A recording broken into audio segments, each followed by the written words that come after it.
Wahyu 6. Keenam materai pertama dibuka. Maka aku melihat anak domba itu membuka yang pertama dari ketujuh materai itu. Dan aku mendengar yang pertama dari keempat makhluk itu berkata dengan suara bagaikan bunyi guru, "Mari." Dan aku melihat, sesungguhnya ada seekor kuda putih dan orang yang menungganginya memegang sebuah panah, dan kepadanya dikaruniakan sebuah mahkota. Lalu ia maju sebagai pemenang untuk merebut kemenangan. Dan ketika anak domba itu membuka materai yang kedua, aku mendengar makhluk yang kedua berkata, "Mari." Dan majulah seekor kuda lain, seekor kuda merah padam, dan orang yang menungganginya dikaruniakan kuasa untuk mengambil damai sejahtera dari atas bumi, sehingga mereka saling membunuh, dan kepadanya dikaruniakan sebilah pedang yang besar. Dan ketika anak domba itu membuka materai yang ketiga, aku mendengar makhluk yang ketiga berkata, "Mari." Dan aku melihat, sesungguhnya ada seekor kuda hitam, dan orang yang menungganginya memegang sebuah timbangan di tangannya. Dan aku mendengar seperti ada suara di tengah-tengah keempat makhluk itu berkata, "Secupak gandum sedinar, dan 3 cupak jelai sedinar, tetapi janganlah rusakkan minyak dan anggur itu." Dan ketika anak domba itu membuka materai yang keempat, aku mendengar suara makhluk yang keempat berkata, "Mari." Dan aku melihat, sesungguhnya ada seekor kuda hijau kuning, dan orang yang menungganginya bernama Maut, dan kerajaan maut mengikutinya. Dan kepada mereka diberikan kuasa atas 1/4 dari bumi untuk membunuh dengan pedang, dan dengan kelaparan dan sampar, dan dengan binatang-binatang buas yang di bumi. Dan ketika anak domba itu membuka materai yang kelima, aku melihat di bawah mezbah jiwa-jiwa mereka yang telah dibunuh oleh karena firman Allah dan oleh karena kesaksian yang mereka miliki. Dan mereka berseru dengan suara nyaring, katanya, "Berapa lamakah lagi, ya penguasa yang kudus dan benar, Engkau tidak menghakimi dan tidak membalaskan darah kami kepada mereka yang diam di bumi?" Dan kepada mereka masing-masing diberikan sehelai jubah putih, dan kepada mereka dikatakan bahwa mereka harus beristirahat sedikit waktu lagi hingga genap jumlah kawan-kawan pelayan dan saudara-saudara mereka yang akan dibunuh sama seperti mereka. Maka aku melihat ketika anak domba itu membuka materai yang keenam, sesungguhnya terjadilah gempa bumi yang dahsyat, dan matahari menjadi hitam bagaikan karung rambut, dan bulan menjadi merah seluruhnya bagaikan darah.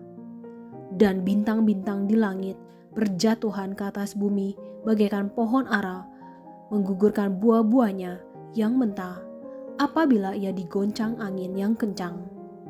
Maka menyusutlah langit bagaikan gulungan kitab yang digulung, dan tergeserlah gunung-gunung dan pulau-pulau dari tempatnya. Dan raja-raja di bumi dan pembesar-pembesar serta perwira-perwira dan orang-orang kaya serta orang-orang berkuasa dan semua budak serta orang merdeka bersembunyi ke dalam gua-gua dan celah-celah batu karang di gunung. Dan mereka berkata kepada gunung-gunung dan kepada batu-batu karang itu, "Runtuhlah menimpa kami dan sembunyikanlah kami terhadap Dia yang duduk di atas tata dan terhadap murka anak domba itu. Sebab sudah tiba hari besar murka mereka, dan siapakah yang dapat bertahan?" Wahyu 7. Orang-orang yang dimateraikan dari bangsa Israel. Kemudian daripada itu aku melihat 4 malaikat berdiri pada keempat penjuru bumi, dan mereka menahan keempat angin bumi, supaya jangan ada angin bertiup di darat atau di laut atau di pohon-pohon. Dan aku melihat seorang malaikat lain muncul dari tempat matahari terbit. Ia membawa materai Allah yang hidup, dan ia berseru dengan suara nyaring kepada keempat malaikat yang ditugaskan untuk merusakkan bumi dan laut. Katanya, "Janganlah merusakkan bumi atau laut atau pohon-pohon sebelum kami memeteraikan hamba-hamba Allah kami pada dahi mereka. Dan aku mendengar jumlah mereka yang dimateraikan itu, 144.000 yang telah dimateraikan dari semua suku keturunan Israel. Dari suku Yehuda, 12.000 yang dimateraikan. Dari suku Ruben, 12.000. Dari suku Gad, 12.000. Dari suku Asyir, 12.000. Dari suku Naftali, 12.000. Dari suku Manasye, 12.000. Dari suku Simeon, 12.000. Dari suku Lewi, 12.000. Dari suku Isakar, 12.000. Dari suku Zebulon, 12.000. Dari suku Yusuf, 12.000. Dari suku Benyamin, 12.000. Orang banyak yang tidak terhitung banyaknya. Kemudian daripada itu, aku melihat sesungguhnya suatu kumpulan besar orang banyak yang tidak dapat terhitung banyaknya dari segala bangsa dan suku dan kaum dan bahasa berdiri di hadapan tahta dan di hadapan Anak Domba, memakai jubah putih dan memegang daun-daun palem di tangan mereka. Dan dengan suara nyaring mereka berseru, "Keselamatan bagi Allah, kami yang duduk di atas tahta, dan bagi Anak Domba." Dan semua malaikat berdiri mengelilingi tahta dan tua-tua dan keempat makhluk itu. Mereka tersungkur di hadapan tahta itu dan menyembah Allah sambil berkata, "Amin, puji-pujian dan kemuliaan dan hikmat dan syukur dan hormat dan kekuasaan dan kekuatan bagi Allah kita sampai selama-lamanya. Amin." Dan seorang dari antara tua-tua itu berkata kepadaku, "Siapakah mereka yang memakai jubah putih itu, dan dari manakah mereka datang?" Maka kataku kepadanya, "Tuanku, Tuhan mengetahuinya." Lalu ia berkata kepadaku, "Mereka ini adalah orang-orang yang keluar dari kesusahan yang besar, dan mereka telah mencuci jubah mereka dan membuatnya putih di dalam darah Anak Domba. Karena itu mereka berdiri di hadapan tahta Allah dan melayani Dia siang malam di bait sucinya. Dan Ia yang duduk di atas tahta itu akan membentangkan kemahnya di atas mereka. Mereka tidak akan menderita lapar dan dahaga lagi, dan matahari atau panas terik tidak akan menimpa mereka lagi. Sebab Anak Domba yang di tengah-tengah tahta itu akan menggembalakan mereka dan akan menuntun mereka ke mata air kehidupan, dan Allah akan menghapus segala air mata dari mata mereka." Wahyu 8. Materai yang ketujuh. Dan ketika Anak Domba itu membuka materai yang ketujuh, maka sunyi senyaplah di sorga, kira-kira setengah jam lamanya. Lalu aku melihat ketujuh malaikat yang berdiri di hadapan Allah, dan kepada mereka diberikan 7 sangkakala. Maka datanglah seorang malaikat lain, dan ia pergi berdiri dekat mezbah dengan sebuah pendupaan emas, dan kepadanya diberikan banyak kemenyan untuk dipersembahkannya bersama-sama dengan doa semua orang kudus di atas mezbah emas di hadapan tahta itu. Maka naiklah asap kemenyan bersama-sama dengan doa orang-orang kudus itu dari tangan malaikat itu ke hadapan Allah. Lalu malaikat itu mengambil pendupaan itu, mengisinya dengan api dari mezbah dan melemparkannya ke bumi. Maka meledaklah bunyi guru disertai halilintar dan gempa bumi. Keempat sangkakala yang pertama. Dan ketujuh malaikat yang memegang ketujuh sangkakala itu bersiap-siap untuk meniup sangkakala. Lalu malaikat yang pertama meniup sangkakalanya, dan terjadilah hujan es dan api bercampur darah, dan semuanya itu dilemparkan ke bumi. Maka terbakarlah sepertiga dari bumi dan sepertiga dari pohon-pohon, dan hanguslah seluruh rumput-rumputan hijau. Lalu malaikat yang kedua meniup sangkakalanya, dan ada sesuatu seperti gunung besar yang menyala-nyala oleh api dilemparkan ke dalam laut, dan sepertiga dari laut itu menjadi darah. Dan matilah sepertiga dari segala makhluk yang bernyawa di dalam laut, dan binasalah sepertiga dari semua kapal. Lalu malaikat yang ketiga meniup sangkakalanya, dan jatuhlah dari langit sebuah bintang besar menyala-nyala seperti obor, dan ia menimpa sepertiga dari sungai-sungai dan mata-mata air. Nama bintang itu ialah Absinthus, dan sepertiga dari semua air menjadi absinthus, dan banyak orang mati karena air itu, sebab sudah menjadi pahit. Lalu malaikat yang keempat meniup sangkakalanya, dan terpukullah sepertiga dari matahari, dan sepertiga dari bulan, dan sepertiga dari bintang-bintang, sehingga sepertiga daripadanya menjadi gelap, dan sepertiga dari siang hari tidak terang, dan demikian juga malam hari. Lalu aku melihat, aku mendengar seekor burung nazar terbang di tengah langit dan berkata dengan suara nyaring, "Celaka, celaka, celakalah mereka yang diam di atas bumi oleh karena bunyi sangkakala ketiga malaikat lain yang masih akan meniup sangkakalanya." Wahyu 9.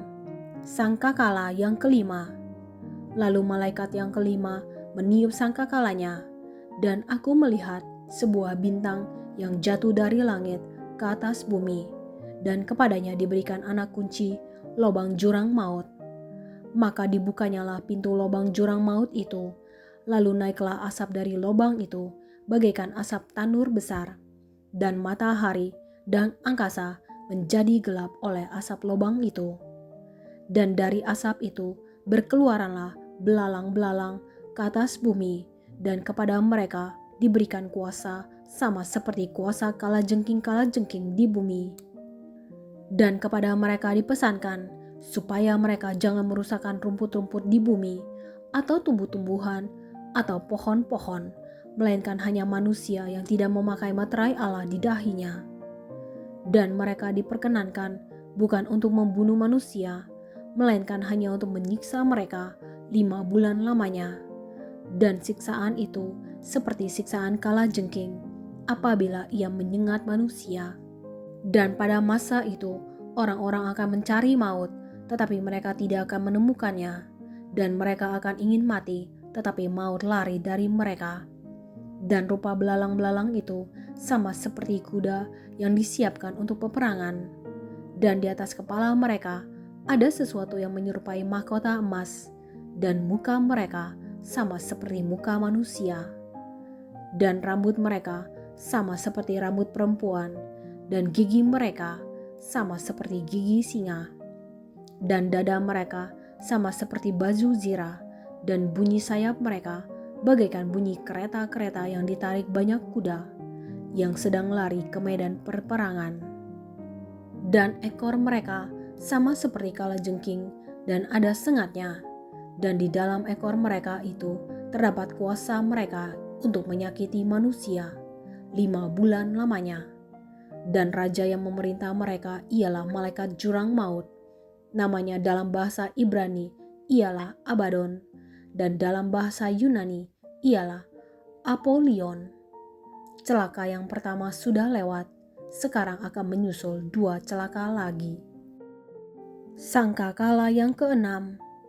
Lalu malaikat yang keenam meniup sangkakalanya, dan aku mendengar suatu suara keluar dari keempat tanduk mezbah emas yang di hadapan Allah, dan berkata kepada malaikat yang keenam yang memegang sangkakala itu, "Lepaskanlah keempat malaikat yang terikat dekat sungai besar Efrat itu." Maka dilepaskanlah keempat malaikat yang telah disiapkan bagi jam dan hari, bulan dan tahun untuk membunuh sepertiga dari umat manusia. Dan jumlah tentara itu ialah 20.000 laksa pasukan berkuda. Aku mendengar jumlah mereka. Maka demikianlah aku melihat dalam penglihatan ini kuda-kuda dan orang-orang yang menungganginya. Mereka memakai baju zirah, merah api dan biru, dan kuning belerang warnanya. Kepala kuda-kuda itu sama seperti kepala singa, dan dari mulutnya keluar api dan asap dan belerang. Oleh ketiga malapetaka ini dibunuh sepertiga dari umat manusia, yaitu oleh api dan asap dan belerang yang keluar dari mulutnya. sebab kuasa kuda-kuda itu terdapat di dalam mulutnya dan di dalam ekornya. Sebab ekornya sama seperti ular, mereka berkepala, dan dengan kepala mereka itu mereka mendatangkan kerusakan. Tetapi manusia lain yang tidak mati oleh malapetaka itu tidak juga bertobat dari perbuatan tangan mereka. Mereka tidak berhenti menyembah roh-roh jahat dan berhala-berhala dari emas dan perak, dari tembaga, batu, dan kayu yang tidak dapat melihat atau mendengar atau berjalan. Dan mereka tidak bertobat daripada pembunuhan, sihir, percabulan, dan pencurian. Wahyu 10. Kitab terbuka.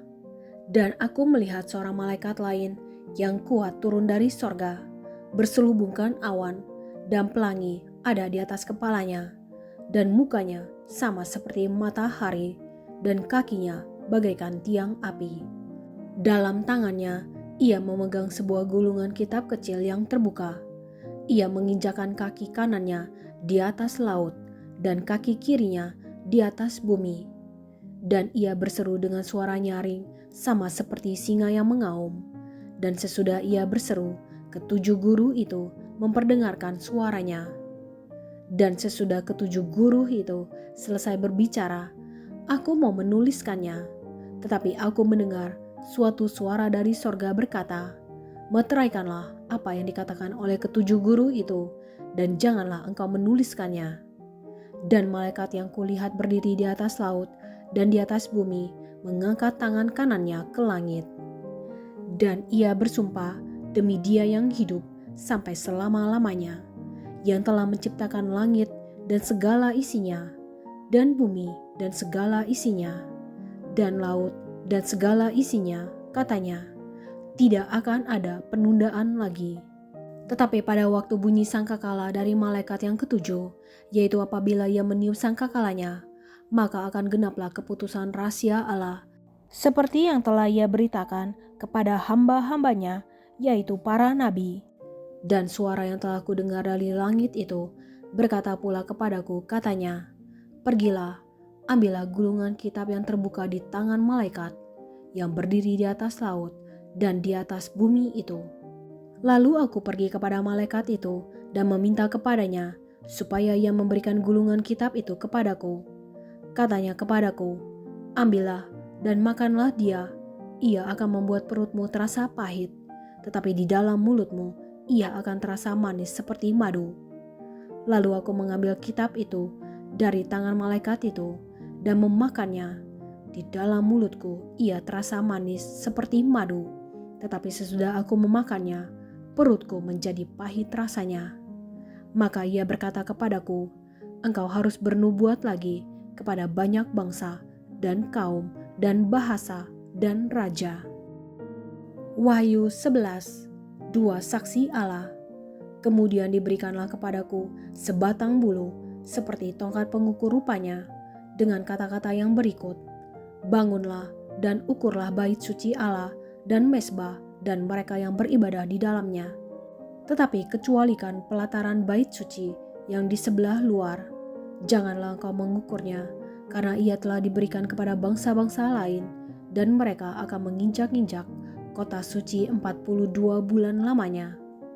Dan aku akan memberi tugas kepada dua saksiku, supaya mereka bernubuat sambil berkabung 1260 hari lamanya.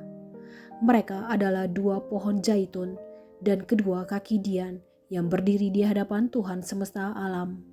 Dan jikalau ada orang yang hendak menyakiti mereka, keluarlah api dari mulut mereka, menghanguskan semua musuh mereka.